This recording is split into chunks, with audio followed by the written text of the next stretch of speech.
Hi, this is Jill at Fabric Garden, and this is our demonstration video for block 3 of the Sunkissed block of the month. So this month, this is the block we are making, and this one really goes together pretty quickly and easily. So let me pull this aside, and this is where you start. So you're going to make a square in a square block, and this is simply made by sewing corners on each side of a square. And once you've sewn this, do take a moment to measure it and make sure it is the correct size, because since this is the center of the block, if it's the right size, you are off to a good start. So then you will be making 2 pieces that look like that, and then you will have 2 pieces that are just cut.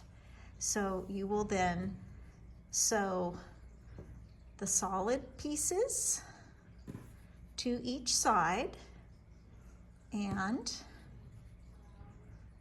the other pieces top and bottom. Very simple. Now we need to do the 4 corners. So this is a method that we have used in the last 2 months.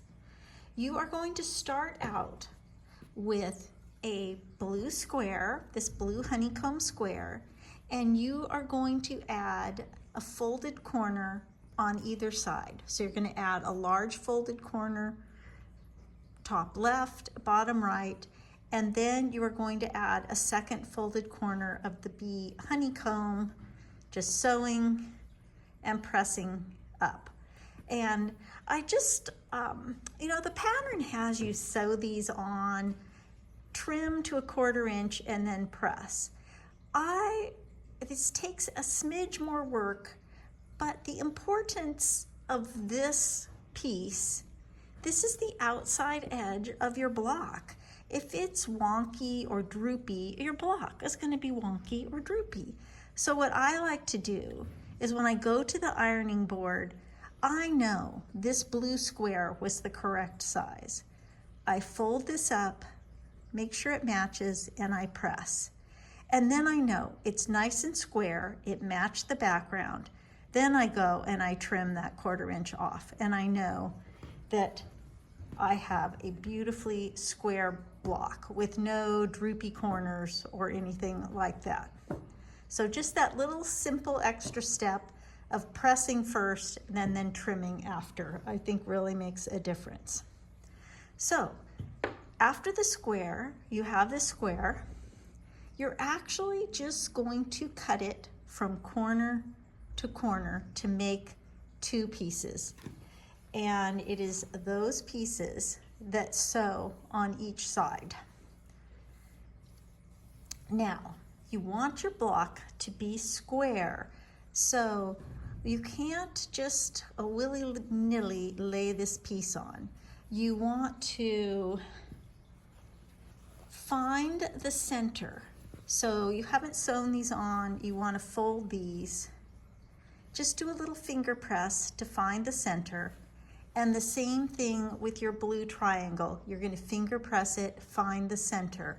And then you're going to match those centers, and you're going to lay this, and you're going to sew your 1/4 inch. And this is bias, so I want you to be careful not to stretch it or pull on it while you're sewing it. Now, I like to sew one side, then the opposite side, and then the 2 other sides. And I'm going to tell you my little trick here. So I'm going to bring this up closer. When I sew these last 2 sides, what my goal is for this to be straight across. Sometimes when you're sewing like a flying goose or anything where you're adding 2 triangles, you can end up where it's going across and then it either jumps up or down and it's not straight. And this is the outside edge of our block, so we would like it to be straight. So I'm going to tell you my little secret for this. When I put this triangle on, and you can see that when I put it on, I've got my dog ears here, I am sewing right at this intersection. So I'm going to start with my needle right in that V. I'm going to sew across, and I'm going to finish coming off right at that intersection. When you do that, when you fold it back, it will be nice and straight, or virtually straight. Absolute perfection, not necessary, but the straighter it is, the nicer. So one more time, when you're after you sew 2 corners on and you've matched the centers of the triangle and the square, when you put this on, you should be sewing from the intersection, 1/4 inch, all the way across, coming off right at this other little intersection, and you will have, it will be nice and straight going across without a little jump there. So this one sews together really fast. I think it was pretty fun to make. I'm enjoying the techniques in these blocks, and I'm gonna go home, stitch that last block together, and then I will have 4 of these blocks ready for the quilt. So if you have any questions, just shoot me an email or give me a call at the shop, and I can give you a hand to get this block all finished.